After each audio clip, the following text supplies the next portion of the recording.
Good afternoon po sa inyong lahat. Batiin ho natin ang mga katabi natin, good afternoon. At mga kapatid, ngayong araw ng ating debosyon sa ating mahal na pong Jesus Nazareno, kasabay ng mainit na panahong ibinigay niya, palakpakan natin at bigyan ng papurit pasasalamat ang ating mahal na pong Jesus Nazareno. Mas malakas sa palakpak para sa Kanya. Thank you, Lord. Sabihin natin, thank you, Lord. Alam ko ho, mga kapatid, yung thank you, Lord, napakahirap siguro para sa iba nating mga kababayan. Sa mga panahon na ito, kahit napakainit na dito, alam mo natin, meron pa rin mga nakalublob sa baha. Mga kababayan po natin na nawalan ng bahay, mahal sa buhay, kabuhayan. Kaya tayo po ay mag-alay ngayon sa kanila ng isang maikling tahimik na panalangin. Yumuko po tayo ngayon, tahimik, na mag-alay ng panalangin para sa ating mga kababayang sinalanta at hanggang ngayon ay naghihirap pa rin dahil sa bagyong nagdaan.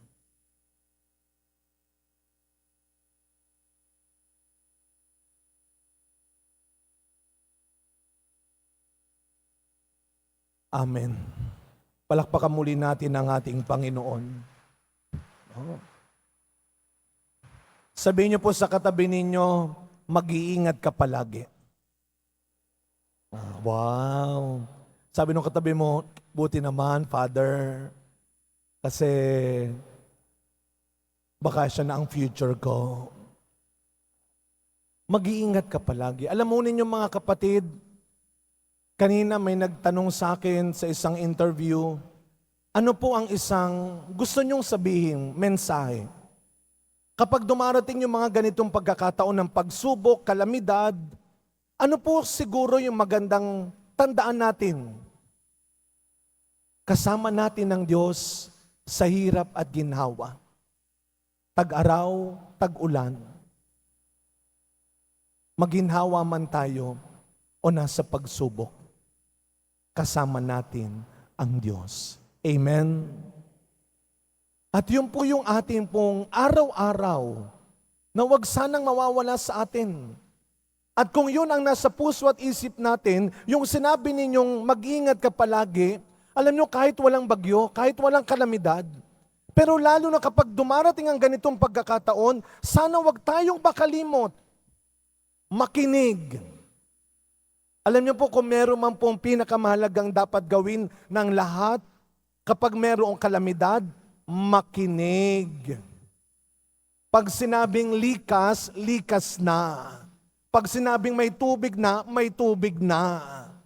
Nung Miyerkules alas 4, gising na ako, nakikinig lang ako ng news. Tapos narinig ko doon sa Eskinita, doon sa amin sa parokya, sa may Leberisa, sa Assumption.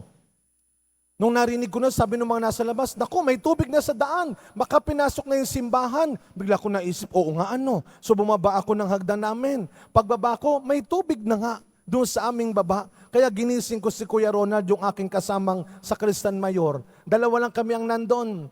Kaya pagbaba kami ay lumusong na kagad dahil may nagtaas kami ng mga gamit. Kaya yun ang wag nating kaliligtaan, makinig tayo.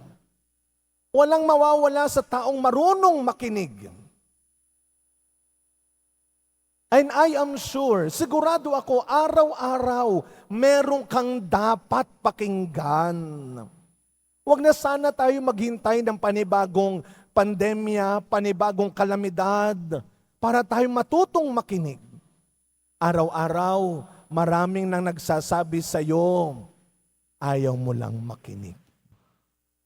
Or, nakikinig ka man, hindi ka naman naniniwala.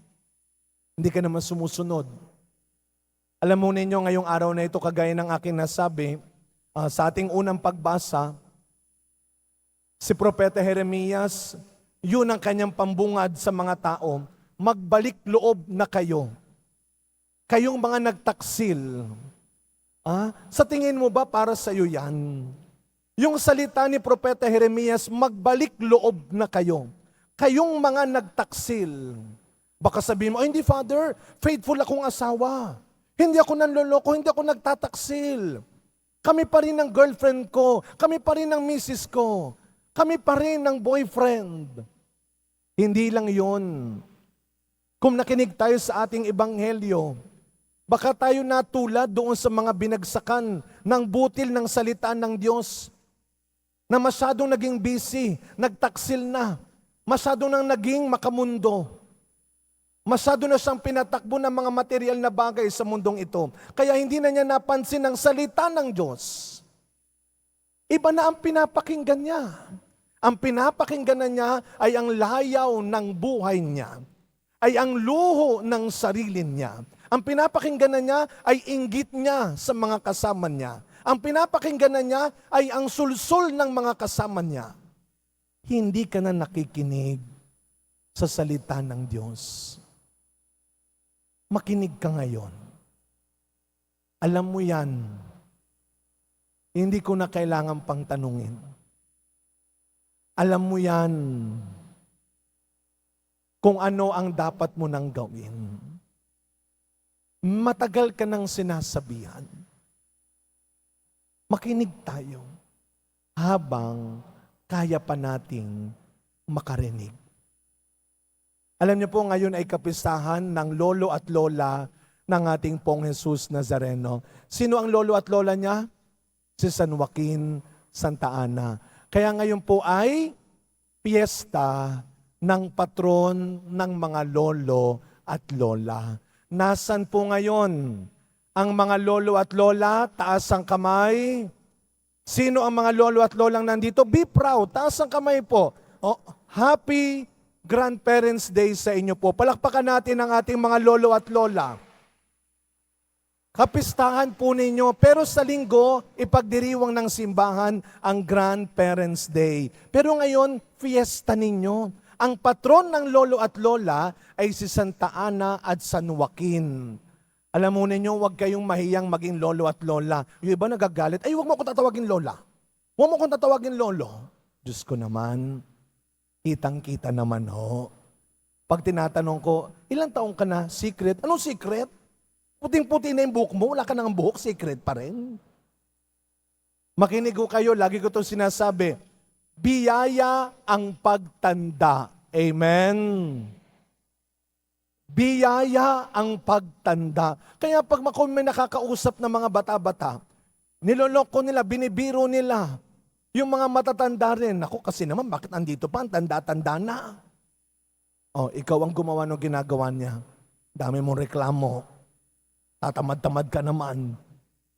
Alam mo nun yung Miyerkules ng gabi, nag-ikot kami kasama ang fire volunteers ng Liberisa. Namigay ho tayo ng sopas. Marami po sa mga inabutan namin ng mga nasa kalsada, lola. Ito yung hindi ko alam kung malulungkot ako o bibilib ako. Sasabihin ng matanda, pwedeng dalawa. Sabi ko, bakit po? Yung apo ko, mukhang lahat naman yata tayo may mga namimiss na lolo at lola.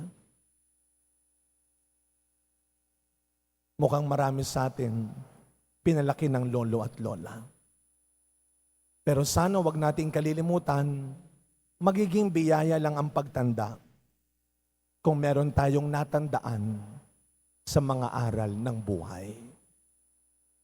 Kaya sana mga kapatid, sa pagkapatuloy na misa natin, tayo yung ituring ni Kristong matabang lupa na binagsakan ng salita ng Diyos. Magiging matabang lupa tayo kung ang salita ng Diyos ay hindi naiiwan lang sa tenga. Kung ang salita ng Diyos ay hindi lang natin kinakabisado.